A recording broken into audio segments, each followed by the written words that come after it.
5 seconds to submergence. Submergence deep into the absurd.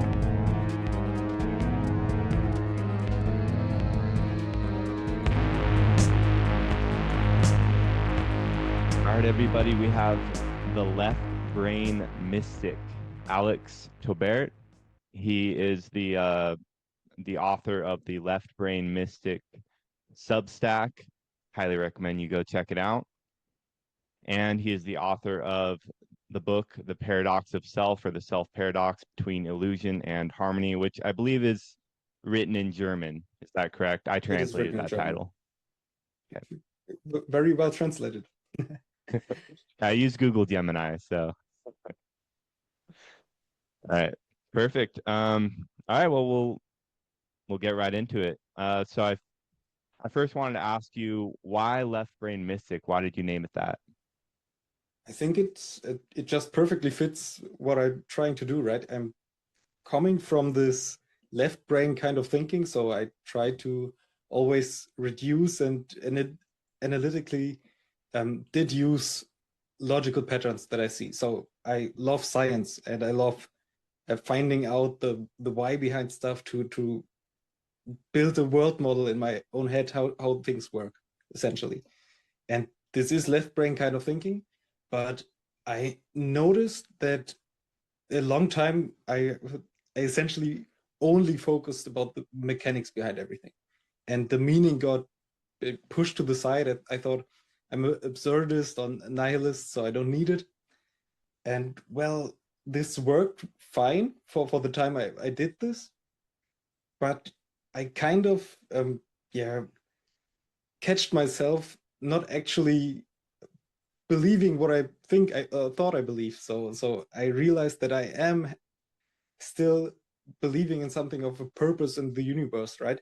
And I tried to find out where this comes from, and this is where the mysticism comes in. So I do think that there is an inherent meaning and beauty in the world that is not really objective, but it is real. So it isn't it can be perfectly subjective to everyone, but it isn't the fact that it is in mere illusion or something. It is actually real and tangible. You can experience it, and this is where my mysticism comes in. I try to understand the nature of experience, of qualia, the philosophical term for it, and this left me essentially with a worldview that imbued consciousness, awareness, and meaning right into the mechanical structure of the universe. Yep. No, that's a good explanation. I wanted to ask, just kind of as a get-go to start us off, what is panpsychism? Yeah, the easiest explanation I can give for that is panpsychism is the worldview or the philosophy of mind that tries to explain or understand consciousness as being fundamental to the nature of reality. So it is not an emergent phenomenon that comes later on, like for example in the brain of a biological creature, like a human, but way more basal than that. So it is at the fundamental. This is one of the characteristics of matter itself. So panpsychism is this consciousness or awareness, often called proto-consciousness in simple matter structures. So if you're talking about a stone or even an atom or something really simple, so you wouldn't call it conscious in the same way we are. You would say this is a proto-conscious experience. So it has an experiential component in it. It has an awareness of something, but it doesn't think or philosophize about what it wants to do next Saturday or something. So it's more fundamental and simpler than that. Yeah, I think because I read your On Object Souls in Animism, which is one of your most recent articles, but I also think it gives a really good introduction to what panpsychism is, especially kind of framing it, because you frame consciousness in such a way where it's more so this kind of self-perpetuating system of patterns in a way. Mhm. Or I guess what is consciousness to you? I always give the definition to really reduce it down to the simple thing: first person experiential awareness. So consciousness is the first person perspective. So it is actually somehow directory. So you have an outside and you experience it on the inside. This is part of consciousness. The second really important part is the experiential part of it. So you have this thing that you are experiencing. There is something about the color red, for example, that isn't just a mechanical structure, but it is an experience to be had. And consciousness is the way we are aware of that experience. It is the qualitative component of experiencing the world. Because you could be a scientist, right, and see the world in ones and zeros, make your theories and whatnot. But there is something beyond the theories of the scientist where, uh, say, the young boy who goes out and he looks at the stars and he thinks, wow, that's beautiful. I want to become an astronomer, right? And over time, you kind of lose that sense of wonder as you're doing your scientific research. It all kind of becomes just information. And I think in an era where we're bombarded with information and the truth becomes something that's not really a subjective thing where we can kind of look into our own experience and wonder about the world, the truth becomes this thing where it's just, a bunch of numbers on a spreadsheet, right? Just a bunch of facts on a Word document or an essay. And I think this worldview is very good as far as connecting people to something greater than themselves. And that's why I really love your Substack. It's great. But yeah, so I don't want to interrupt you or anything, but I just wanted to say it's essentially the thing that brought me to wanting to do a Substack, because when I first heard of panpsychism, it felt like it connected my reasoning with my intuition in a way that simple science couldn't do, and also most religions can't, or spiritual perspectives themselves can't do, because they always just focus on one part of the whole. And panpsychism somehow seems to connect both naturalism, the logic and reason of the natural world, with this conscious intuition that we all still definitely experience. yeah, it sort of better integrates scientific thought with religious thought, in my opinion, because you can still see the world. It's almost like you're unraveling the myths of religion and integrating them into natural reality. Yeah. So your book, The Paradox of Self Between Illusion and Harmony, could you give a brief summary of what this is about and why you wrote it?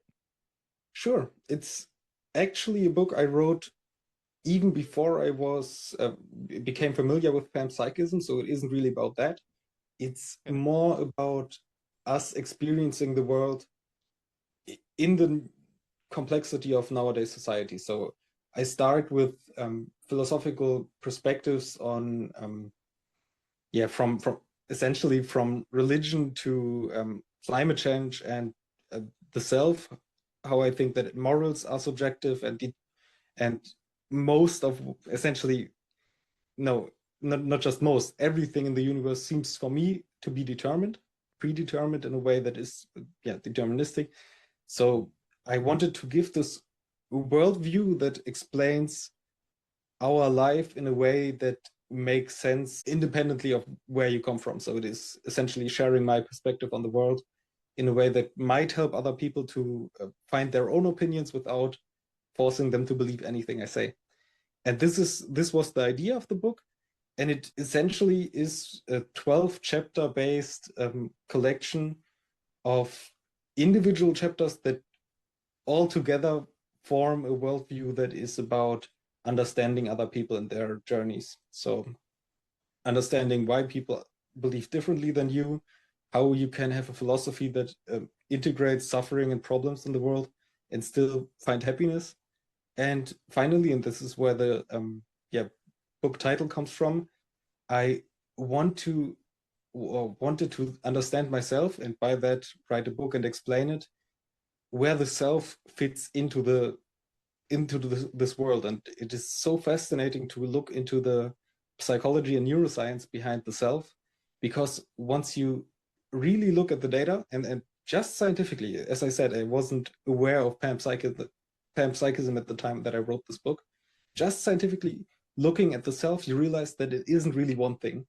You have a lot of individual selves within you that operate on different bases. So you have an emotional experience, you have a narrator that is also thinking that he is you essentially, and narrates everything you do in a way that gives it a meaning essentially and a purpose. And you also have the self that is actually acting on things. And those different selves within you can be in conflict. The best example I give there is when you when it's New Year and you say, this year I'm gonna start to go to the gym. This is the narrator self creating a story that you like because it fits with the values that you tell yourself that you have. But it doesn't mean at all that the behavioral self is actually wanting to commit to them, because he has different sets of interests and values. So you're German. Have you read any Nietzsche? I have, yeah, of course. You can't really avoid him in philosophy, right? Yeah.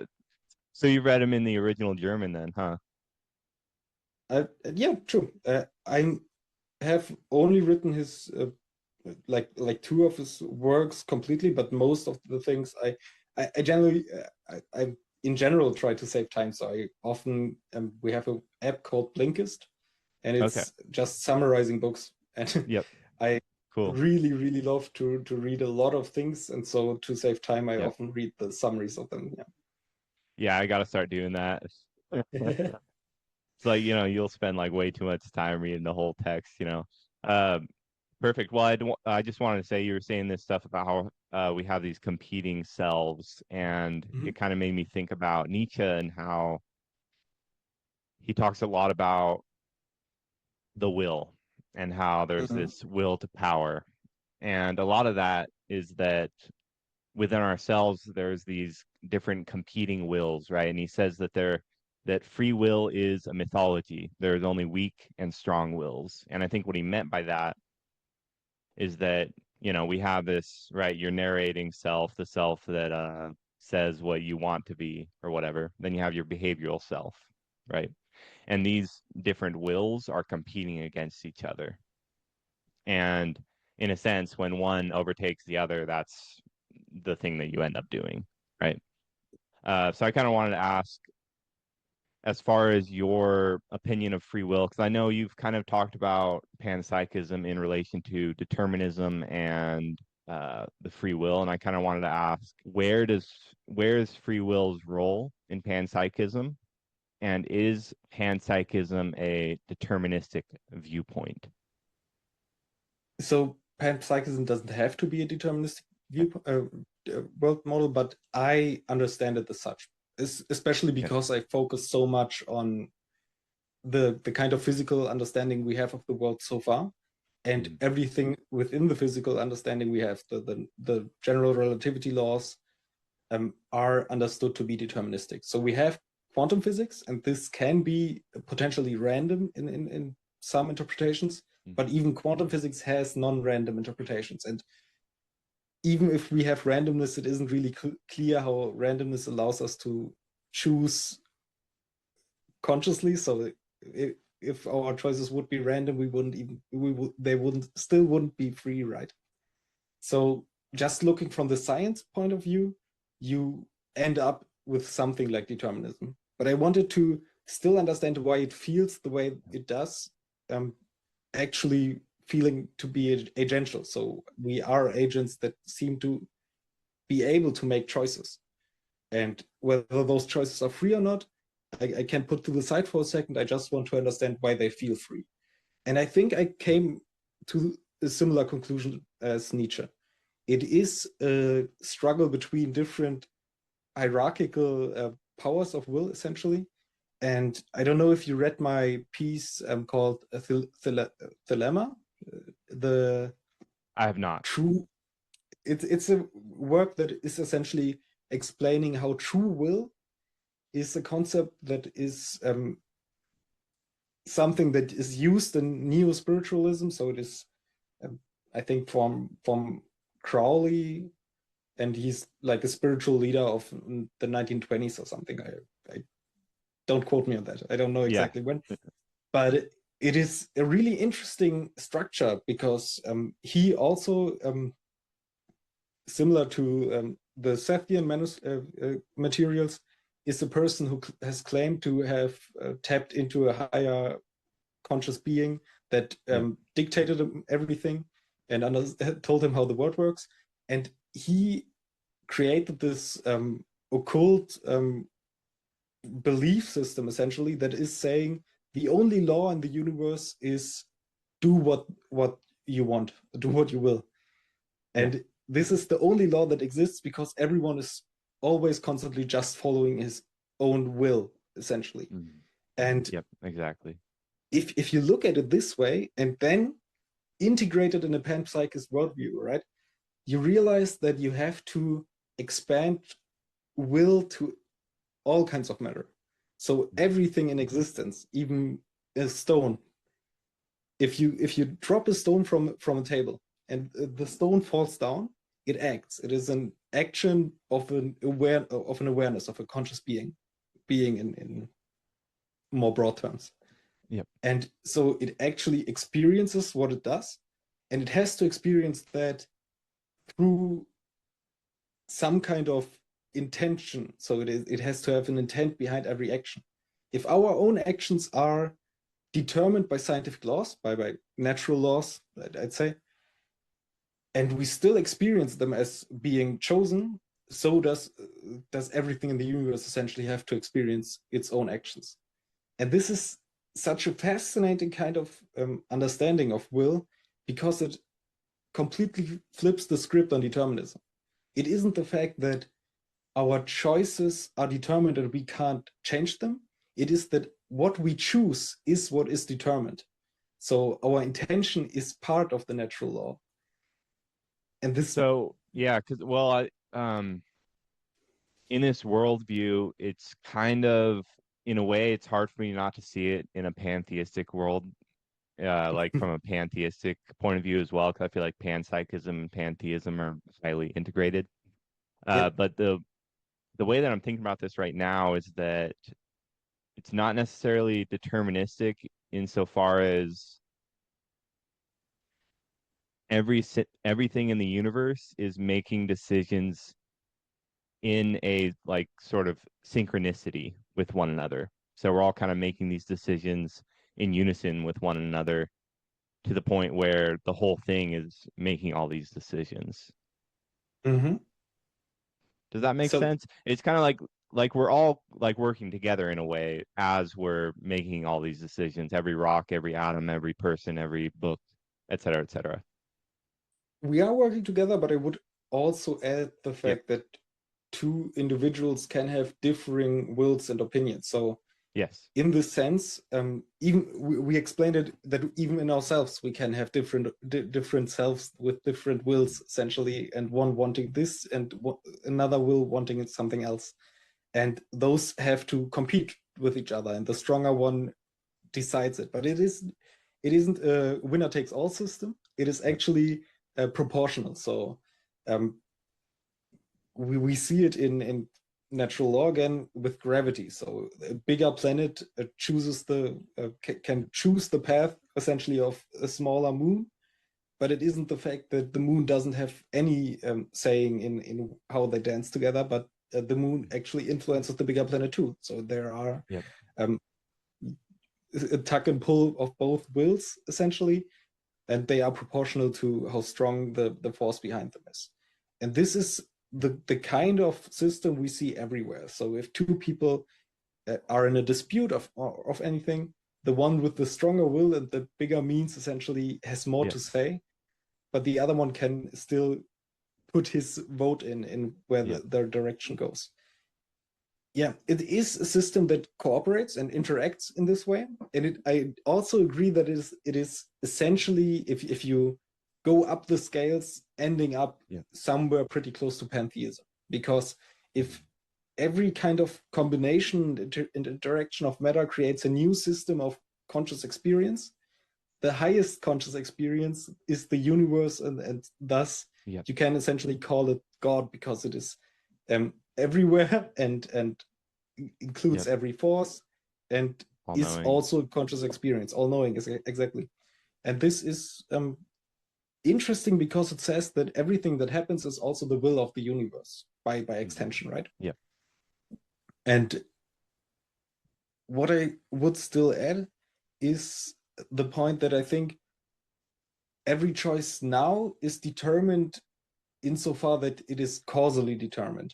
So when you choose something, you always have a reason for choosing so.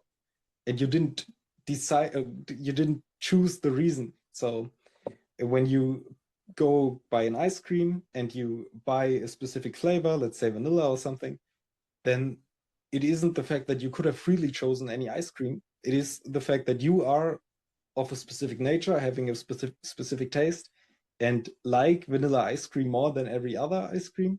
So you buy it, right? And this kind of causal reasoning, this causal chain, has already started from the beginning of the universe. So every decision by now is predetermined in this way, but it isn't the fact that it isn't really clear for me that this means that there was never the point where it has been causally determined. So let's look at the beginning of the universe, right? Where causality and time started. And we don't really know what happened there, because before that, nothing was causally determined in any logical sense. But the universe might have still been conscious in some way and decided a path forward. And it's like having a dynamite and here just I have a language barrier here. Just setting it off. Setting the dynamite off and then throwing it, and you freely chose to set the dynamite off, but the moment the lid is burning, you essentially have predetermined that it will explode. So you can't freely change the fact. Yeah. And that's the way I think about it. I think that everything is determined because the laws are set in stone in the way they are currently, but it doesn't mean that the choice is like a law we have to obey. It is part of what we want for ourselves. Yeah, it's almost like it's both determined and non-determined. And I kind of think of it in the same way where, say, if you're watching a movie, you're not thinking, oh, that character's only doing that because the story's written that way, right? When you're watching a movie, you're thinking the character's doing that because they're motivated by this, this, and this, and all these conflicts that happen. You're not thinking, oh, the author wrote the story that way, right? And it's kind of the same way where going back to the point where there's all these different wills, in a sense, even the antagonists of the story, they're still working with the protagonist to create the story itself, like the full-fledged story. Then by the time you get to the end of it, all the characters work together to create that story, even though they were in conflict with one another, right? And while the story was determined by the author, it still feels like everything had free will while it was happening, right? So like in the moment, it's almost like in the moment there's free will, but stepping outside of time and space, it's all deterministic. And you also have to think about the fact that we are part of the author, right? Because in a panpsychic, pantheistic understanding, the film and the author are one and the same, and this makes it even more free than a film, because in a film the characters didn't choose to be the way they are, the author did, and they are separate beings. But once you merge the film and the author, the will becomes yours by extension, right? So you actually chose what you want to Yeah. do with this film. Yeah, because you are the characters in the story. And a lot of times when an author is writing a story, the characters in that story are sort of these psychological parts of themselves that they're like pulling out of their head, basically, right? That's the way I view it. Um, which kind of brings me to I want to talk about your dialogue with Lucifer, actually. Mhm. Uh, so you wrote a Substack article. It's called My Dialogue with Lucifer, and you kind of write out this script of you talking with Lucifer, basically. And I wanted to ask you what sort of inspired you to do that? Is this kind of a Jungian active imagination activity? And what is Lucifer to you? So Lucifer, for me, in my understanding, and it is Hmm. also based and inspired by Jungian ideas, Yep. because for me, he's the archetype of the ego, right? He is uh, Hmm. this prideful persona in every one of us that looks at the world with a very goal-based, selfish kind of self-interest kind of way. So he's the one making the decisions that are trying to maximize utility in us. So he always judges the world based on where's the use case for whatever I'm doing, how Yep. does it benefit me, and I try to invoke him in a way that in this dialogue is essentially I wanted to give my self doubts, my egoistic ideas of wanting to be something, a voice, Yep. and this is created through this dialogue because it gave me the chance to voice the ideas and also my rebuttals to them. So I wanted to criticize myself in the way that made sense, because it is literally the doubts that I tell myself when I'm Yep. having an idea and think about it. But it is also the case that I know that those self doubts are um, I have already refuted them for myself because I want to act in a specific way. I want to do something. I want to change. I want to share my ideas online and want to influence Yep. them. And by that, have to believe in the ideas I want to share. Right. So I do have those self doubts, and I personified them with Lucifer and gave myself the voice to refute them publicly, essentially by writing it out Yep.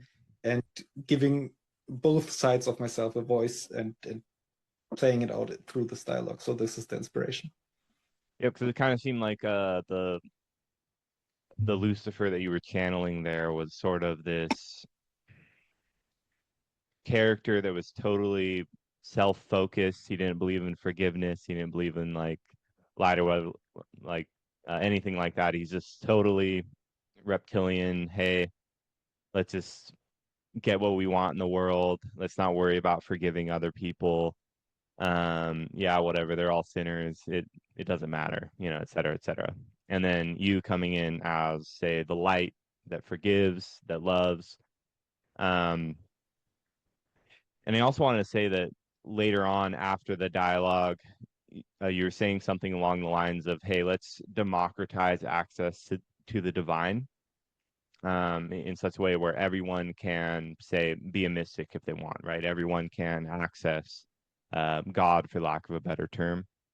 And I think over the past like 1,000 years, really, like few thousand years, humanity has had to, say, rely on a priest for access to God, has to rely on some big figure as like the gatekeeper to the divine instead of through self knowledge. Are you familiar with Gnosticism? I am exactly. Yeah. It, Okay. it directly associated with it. It fits. I agree with that. So I Yep. do think that this kind of having direct contact, it's Mhm. either Gnosticism or mysticism, right? Yep. Sufis in the Islam tradition are also saying that you can have direct experiential con- contact with the divine. Yep. And I kind of even think that Jesus tried to convey these ideas and they got Yep. back into a religious framework where he became a special figure, even though for me he said, hey, everyone has this divinity in itself, and you just have to see it. Follow my path wasn't meant as follow me, but do the same as I did and find the divine in you. But yeah, Yep, exactly. It's an interesting idea, and I really love it, and I wanted to convey it in this article too. Yeah.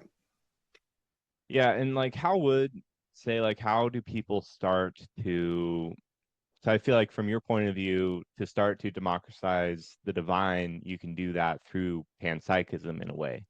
Would you agree? I do think so, because it kind of, if you define the divine as this immaterial component of reality that is experienced through your own perspective on the world, then the moment you have consciousness, you are also a divine being. Similar, because consciousness is the divine part of reality, and panpsychism is a direct way to democratize it to everything and see everything as purposeful. It is so interesting to me to realize that this kind of thinking is essentially not new, right? So we started with animism, and you mentioned the one essay I wrote about that. We started with the belief that everything has a spirit in it. So there is essentially this purpose and meaning in everything, and we see it in ecosystems, we see it in animals and plants, in the wood wide web, and how a forest can have conscious decisions about where to share nutrients and be compassionate to other trees. And we lost that by essentially putting the human above everything else. This isolationist view that said we humans have this special capability of being conscious, and everything else is like a biological automata. Yep. And then by this priesthood idea that only some people can have a divine inspiration and gatekeep it from everyone else. Yep, and that is kind of a Luciferian viewpoint, right? Like I'm the special one, everyone else, like I'm above all of you, you're below me. Like that is that Luciferian viewpoint too, where unless you kind of not really bring yourself down, but recognize that you're not above or below anything else, you're just integrated with it all, then in that way you can more so connect with, I guess, the fundamental like nature of reality and the universe itself. Yeah. And and I really love that. Thing, yep, go ahead. Sorry. The paradoxical thing about it is that the moment we buy into this idea that there are these people that are higher than us, or that we as humans are higher than something else, the moment we have this hierarchical understanding, the even the thought of elevating yourself back to being equal with everything else feels heretical. It feels like you are doing something that is yourself elevating you beyond the place you should be. And it is such a freeing revelation to understand that it isn't the fact that you put yourself above someone, but you put yourself back where everything is equal. And then it is completely empowering to spread essentially the message of, hey, you guys are allowed to see yourself as equal with everything else. Yeah, so let's bring this back to the nature of consciousness again, where you wrote in the article that when we're trying to define what is conscious, it's kind of like looking up at a cloud and trying to trace it out, right? So you say something along the lines of like, as soon as you start to try to do it, it basically becomes impossible. Like, where is that line? And one thing that I thought about that is that there's this thing called, I think it's called the coastline paradox, where if you were to try to measure the distance of a coastline, the further you zoom in on the coastline itself, the longer it becomes because of its fractal nature, right? And I guess how does this sort of relate to what consciousness is and how to kind of differentiate between conscious entities? Like, how do I differentiate between like my own like consciousness and say the consciousness of like my hand? So for that one has to understand that consciousness does seem to be be somehow separate. So I can't hear your thoughts. So even if we are connected in some way, through this internet connection, through the dialogue we have, we still have individual perspectives on reality. And how can we have this separation and still be unified in this grander dialogue? This is, for me, an essentially information theory kind of perspective you have to take to understand that. So there is the philosophy of mereology. It is talking about parts and wholes and how they relate to each other. And in mereology, there are different schools of thought. And one I find very resonating is this mereological nihilism. So understanding that, and I think I brought it up in this piece. I'm not sure. Yeah, I wrote about it recently, and it is trying to understand how different things combine with each other through naturalistic means. So even an atom is essentially just a fluctuation in a field of energy, right?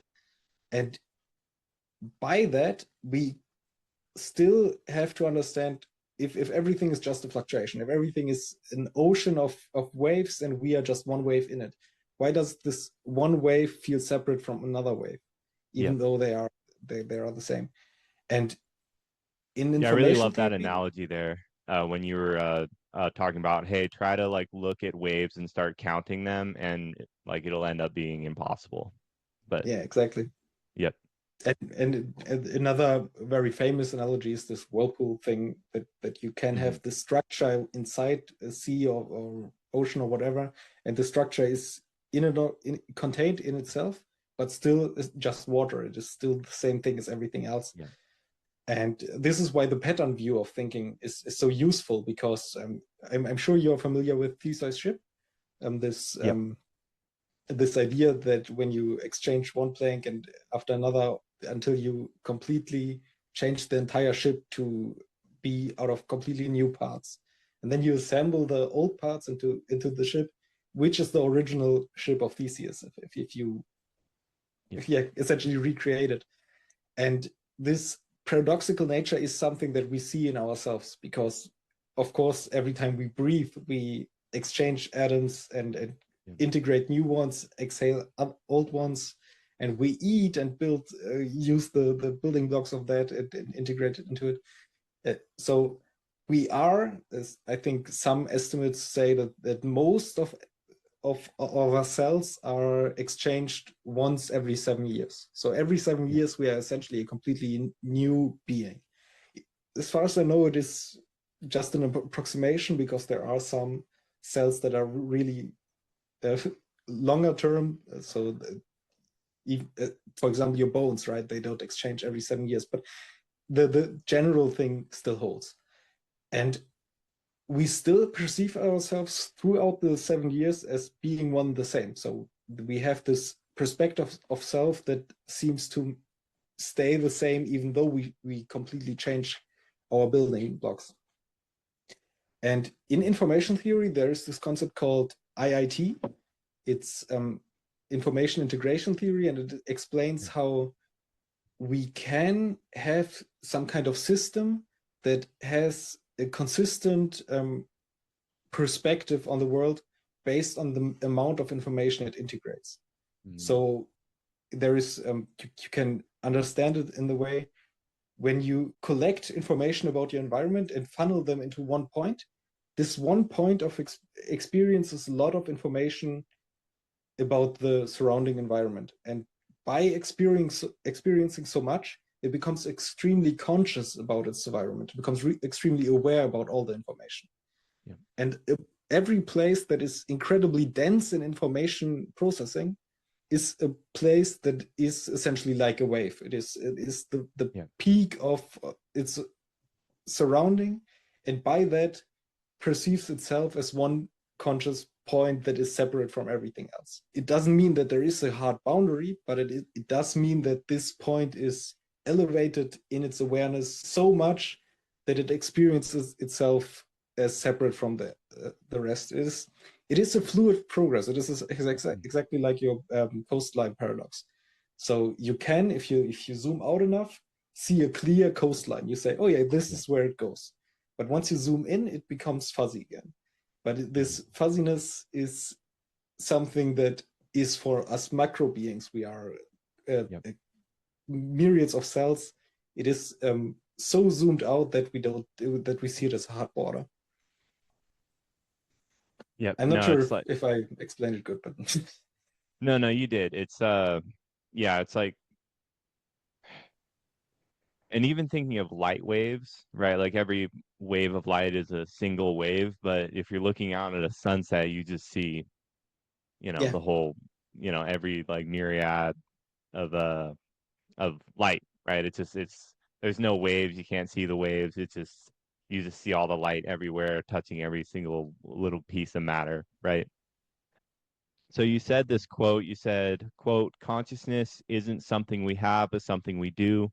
Your soul isn't a spiritual thing inside of you, it is you, understood as a complex pattern maintaining itself in the flow of reality. I think this kind of perfectly encapsulates what you just said, because it's really almost like we're just maintaining a pattern. And the way that I think of it is that we're sort of a dot on a line that's moving through us in a way.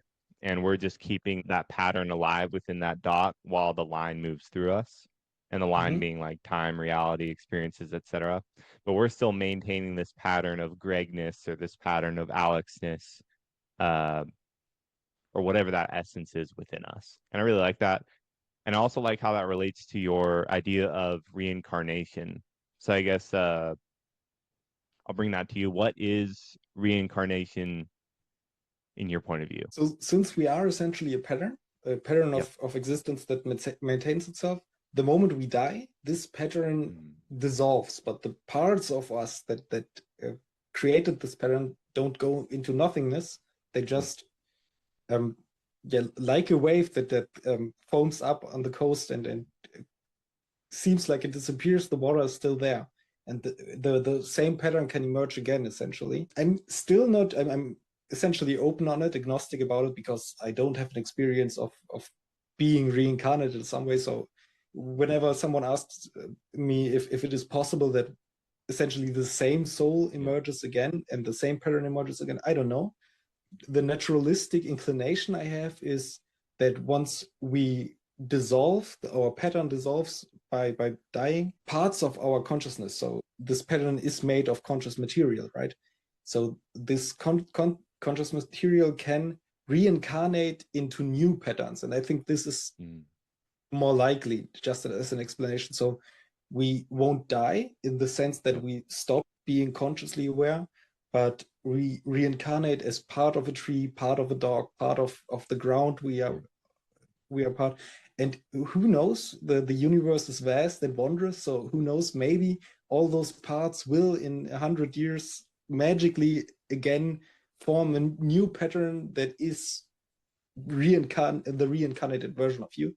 But this feels for me like something that might be possible, but we don't yet have an understanding of how this would happen other than the universe wants it to happen.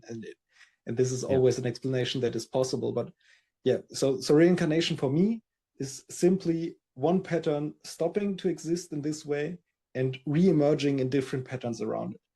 And this is, since consciousness is fundamental, is an experience that I would still say is valid of existing on. So you don't really die because experiential awareness is still there and it never stopped. But it doesn't mean that one and the same soul. So it isn't, I vehemently disagree if one says that the soul is an object that simply just transfers its body to the next generation. Yep.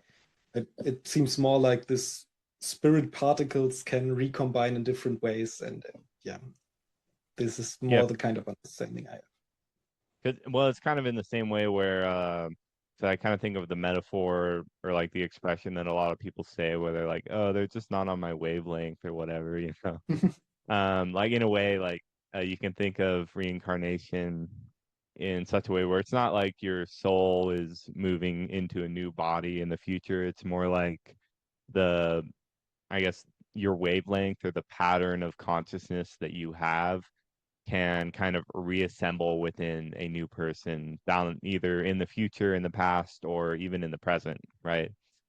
And in the Um, meantime, it can be part of multiple yep, systems. It can be part of a yep, lot of different patterns that however it wants to experience itself. So it is I like the Alan Watts kind of thinking that life is a game mhm, that we want to play because would be boring otherwise. And yep, by that, you can just look at it in the way that everything that happens for the simple reason that it wants to happen, that it wants to have fun and experience life in a myriad of different patterns and possibilities. yep. And that kind of goes along the lines of game theory, where there's some games where you're playing to win, and there's some games where you're playing to just keep playing, right?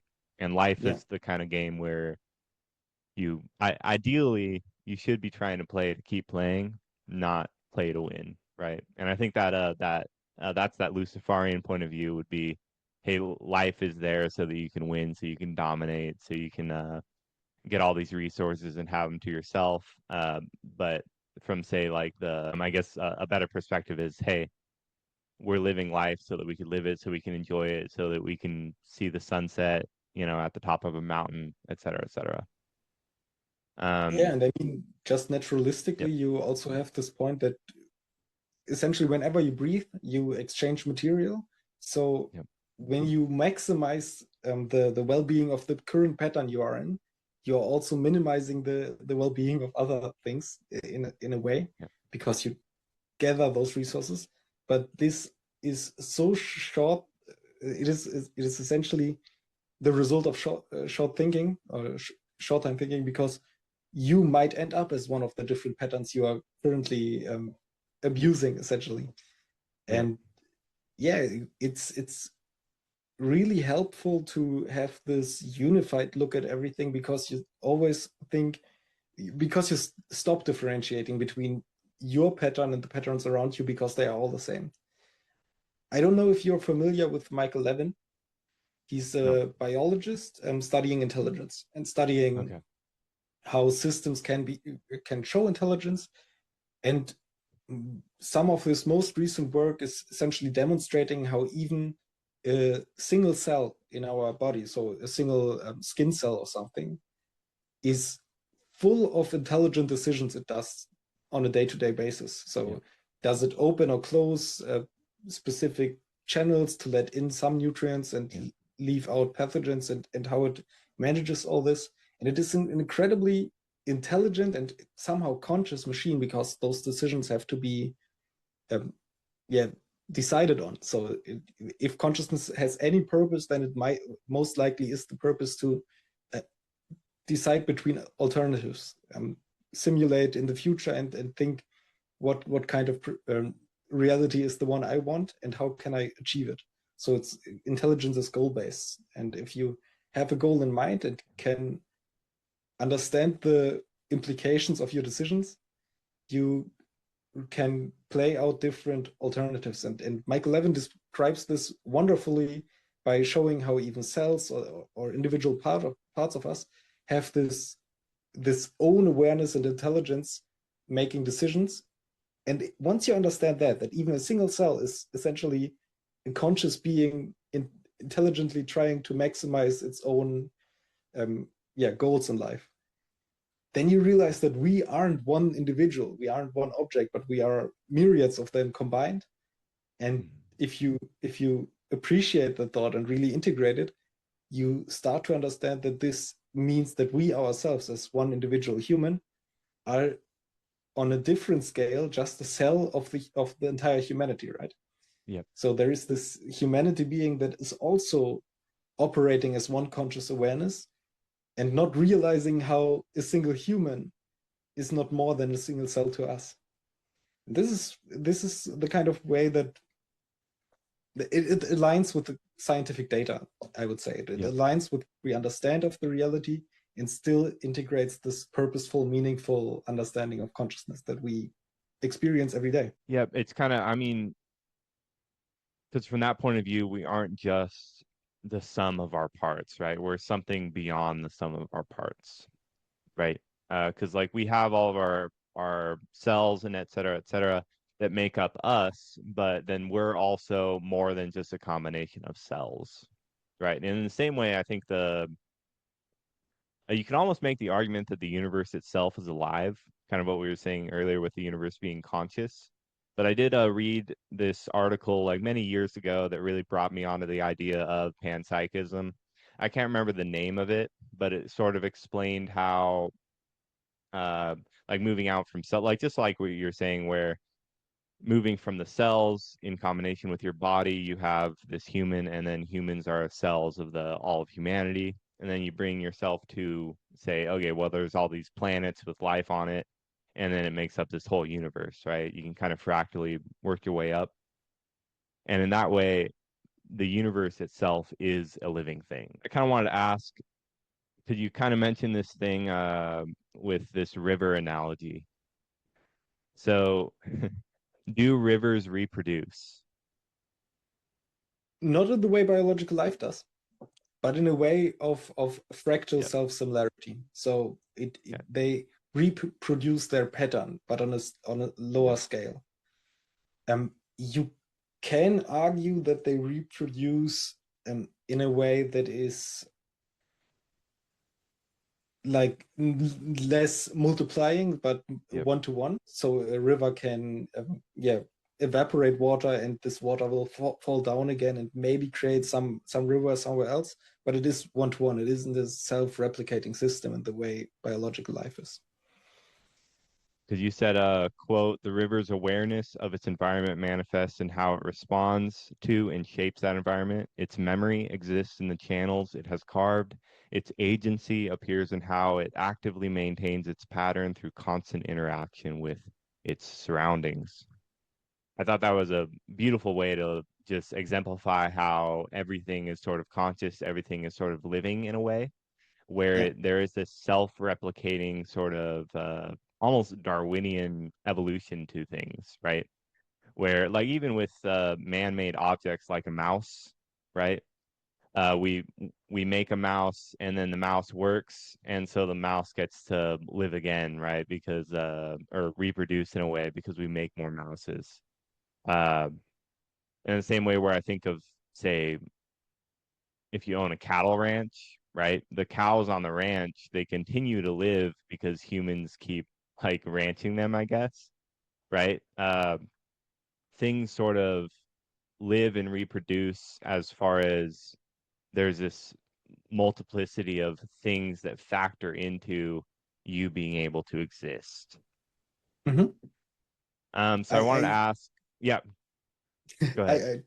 Directly to this point, I like the analogy of thinking of suns, so stars, as essentially these atom birthing pregnant planets, or not planets but stars, and they fuse those atoms together, and those atoms are in Darwinian competition. Actually, it is actually a process of some fusions work and are stable patterns of existence. Some are not stable and radiate away again.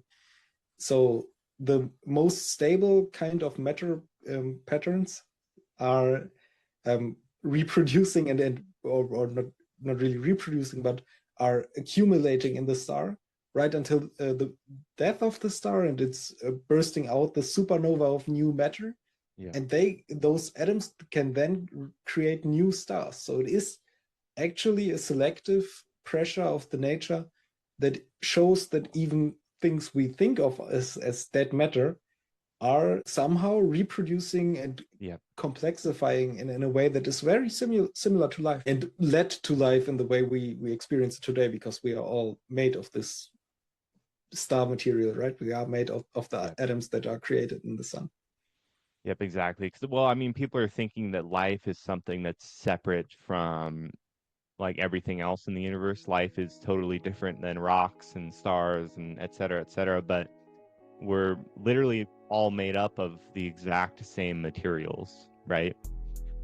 So you can't really separate life from the stars. You can't separate life from water. You can't separate life from all the gases and like say even the Earth's core or any kind of material in the universe, because we're all manifesting out of this reality in the same way. All right, well, I think we can leave it off there. I appreciate you coming on the show, and Was a that was pleasure. awesome. Yeah. And then how do people find you? I guess what's the your Left Brain Mystic on Substack, and then if we go, let's just go to the actual website. Okay, it's leftbrainmystic.substack.com. That's where you can find Alex. All right. Thank you very Thank much you for very the much. opportunity. It was a pleasure to talk.